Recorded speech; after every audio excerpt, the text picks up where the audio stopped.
got a question. Help me on something. What do you got? I rent right now.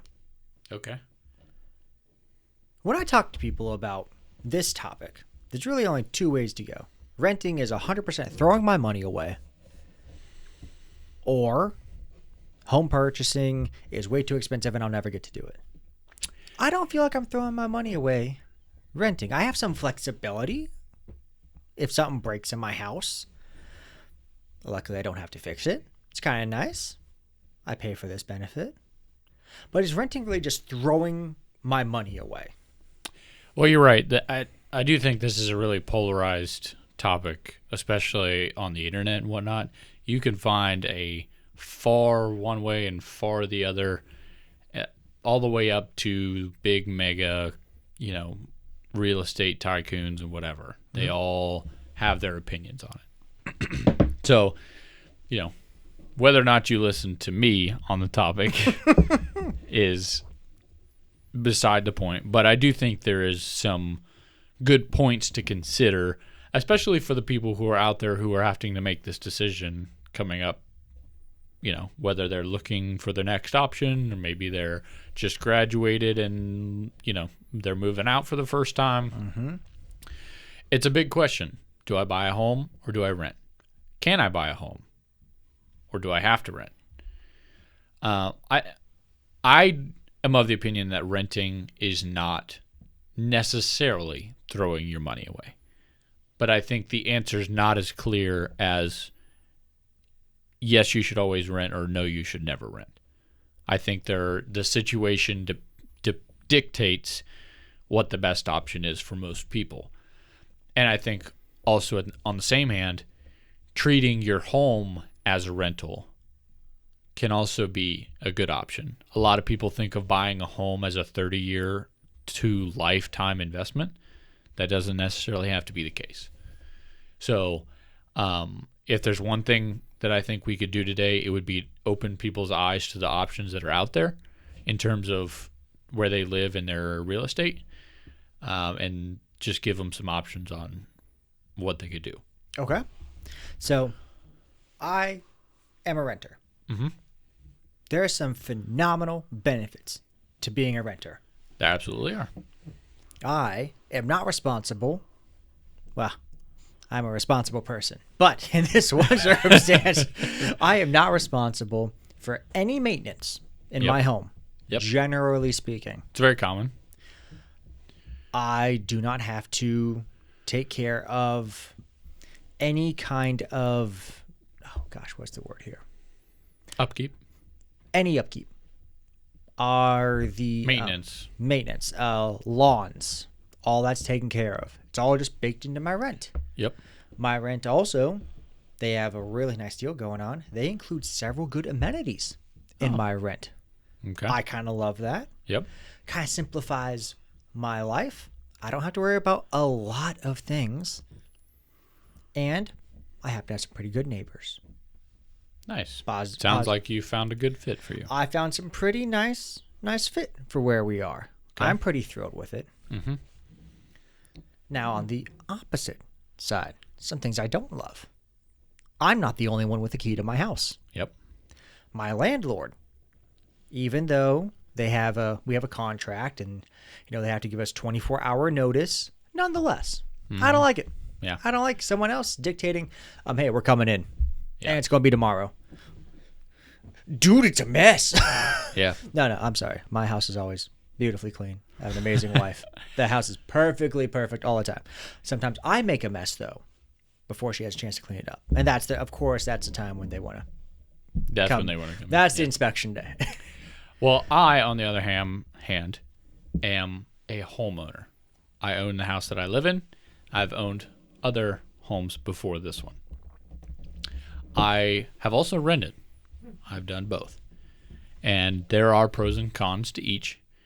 Since you just covered the rentals, I'll cover the homeowners side of it. One of the biggest benefits to owning a home is you can do whatever you want there. For the most part. Yeah, see, I have to get permission Mm-hmm. if I want to change the color to something outrageous. Yep. Or do major cosmetic changes. I have to get permission. I don't like that. Yep. I don't like it. And that's an obvious one. One of the less obvious benefits to them, to owning a home versus renting, is that any of the long-term investment gains from owning the property, your value increase or anything like that, that follows with you. Give me an example of a couple value gain investment items. So, for example, and a lot of people don't necessarily think about this, but when you buy your home, it's worth X amount of dollars. On the average, real estate continuously grows in value across the board. Sure. Good on general an statement. average. Yep. If you own an item that is increasing in worth, when you go to sell it, you're going to make some money. Whereas with a rental, you don't have that. No. It's Any not cosmetic items that I would put into the apartment would be for the benefit of my landlord. Yep. Now, I have a great landlord, but that would still be I am putting money into their investment property. Yes. So, and you know, the obvious one of the home's actual worth, it can be a little bit more obvious. But any improvements that you make onto it are that added value is yours to keep. Some of the other ones are you can customize and improve the home to your liking. So if you don't like the cabinet handles, you can change the cabinet handles. If you don't like the flooring, you can change the flooring, etc. One of the downsides to owning the home is that it can be a little bit more complicated and there's a lot more responsibility to it. And everybody obviously knows those.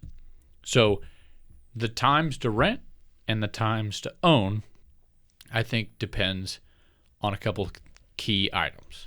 The first one I think we should talk about would be how long you're going to live there. I think that's a critical item that people don't always necessarily think about. Yeah, you do not want to lock yourself into a 15, 20, 30-year agreement by law in a place you're like, you know what? I don't even like this neighborhood. No, don't. No. Yep. So I'll say this, and it's actually not as straightforward as you would think. Just because you're going to stay there short term doesn't mean that buying a home isn't a good option for you. Correct. You just have to consider that in making your choice. So the obvious thing, if you're only going to be there a couple years, it's easy to rent because you don't have to worry about the hassle of buying and selling a home. Those can be several week-long processes, and they can be fairly complicated. There's a lot of choices, decisions to make.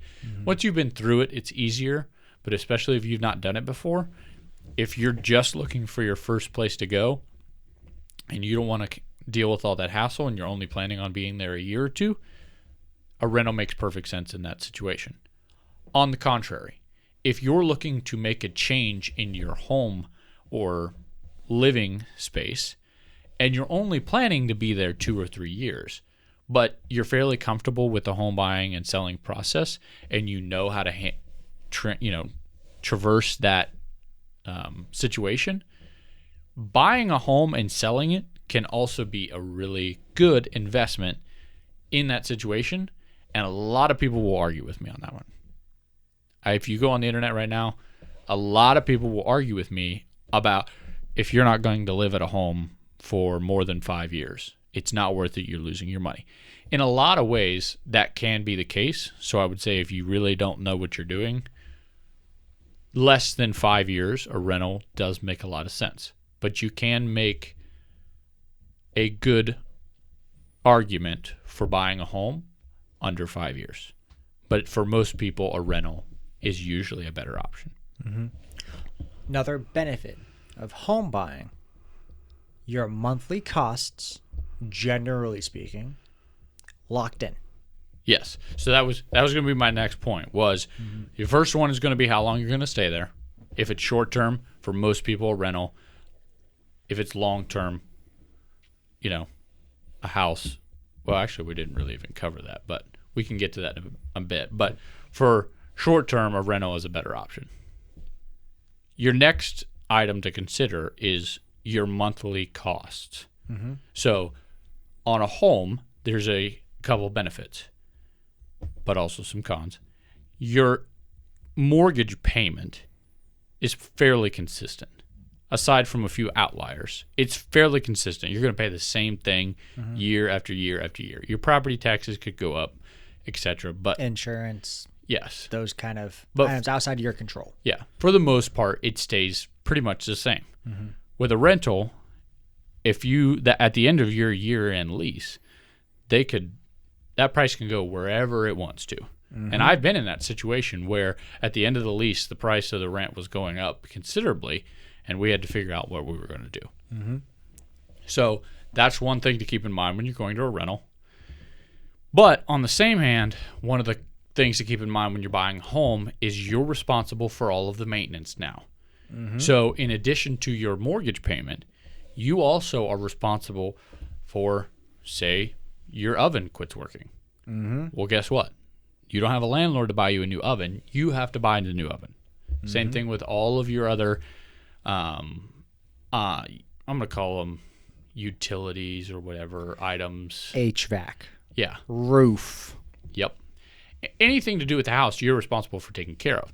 And if that item needs replaced, you have to pay for that in most cases. So that your mortgage payment stays fairly the same, but your cost for those items goes up here, a little bit here, a little bit there.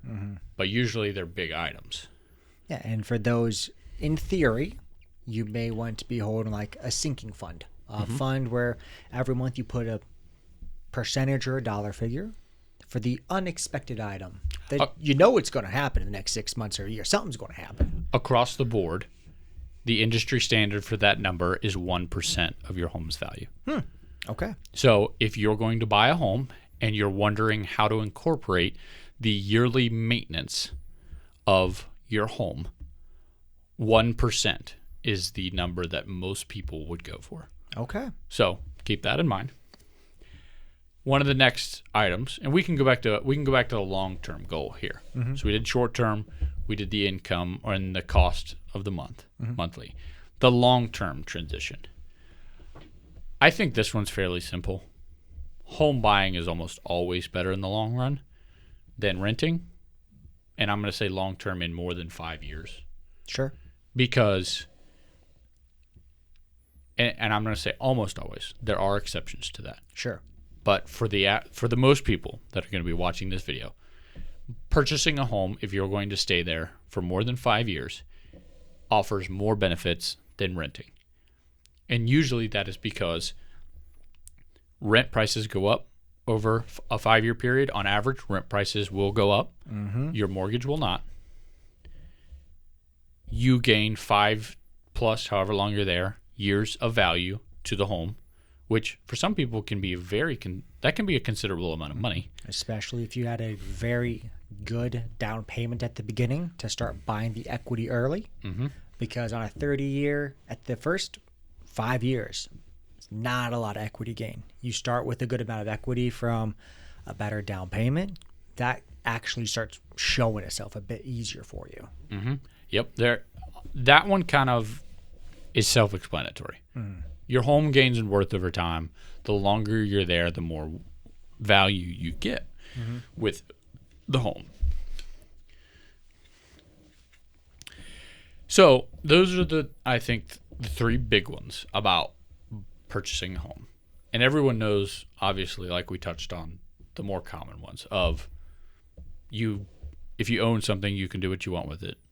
If you're renting, you're subject to someone else's rules, whatnot. But let's talk some of the more intricate portions of owning a home versus renting. Okay? So, for example, when you go for someone who's looking to buy their first home, okay? A lot of people will choose the rent option because they're intimidated by the often proposed costs of owning a home. And I am a big advocate of owning your own home. So I'd like to share some thoughts on that for some people who are renting because they feel like they can't buy a home, that's not always the case. Okay, please. Yes. And a lot of people may already know this, but for some people they don't. 20% down payment was a big number for a long time. Mm-hmm. It's not so much that anymore. It's not as common. It's not as common. Mm-hmm. But a large, still to this day, a large down payment, whatever that percentage is still often preached to the people purchasing a home. And that intimidates a lot of people because for most people, that's a lot of money. Mm-hmm. It's hard to, on a $100,000 home, which that's a cheap home nowadays. That's at 20%, that's $20,000. Mm-hmm. That might take you 3-5 years of consistent savings to get there. Yeah, that can be a lot of money for some people, Mm-hmm. and it's very intimidating because on top of that, you gotta pay all the closing costs, your agent fees, your etc. Mm-hmm. That bill can get really high, and a lot of people get intimidated by that, and they're like, "Well, I can't afford to buy a house. I have to rent because I can't pay that bill." Mm-hmm. So one thing I want to encourage people, because I've done this before, you can find different loan programs out there that will adapt to what you're necessarily looking for. You would be blown away at the different number of mortgage loans that are out there. I'm not a mortgage lender, so I'm not going to try to steer you one way or another there, but I'm just going to say there's a lot of options that flex with what people are looking for. So it's not always you have to have this huge lump sum to get started buying a home.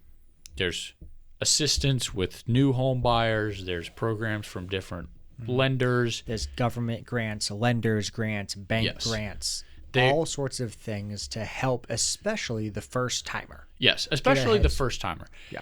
If you're not aware of them or you've at least not explored them and you want to buy a home but you're intimidated by the price tag, please explore those options, especially the first-time home buyers options.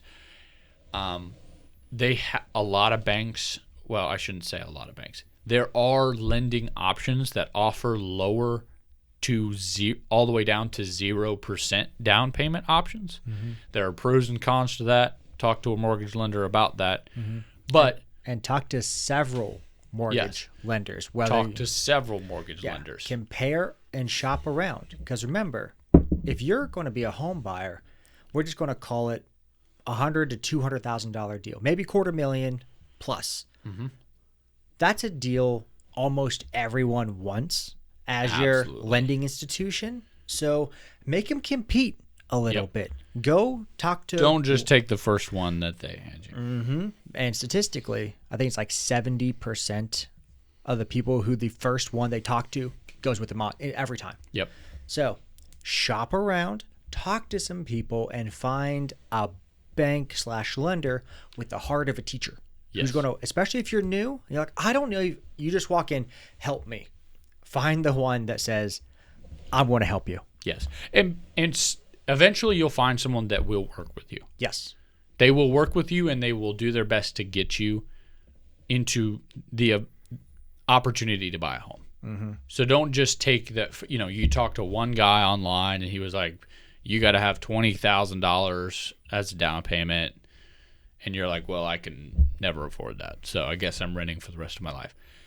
If there's anything that I want to share in that video is that's not necessarily the case. You can walk away with a very, very reasonable price tag on your cash out of pocket to buy a home if that's the most critical thing to you. And that is an option.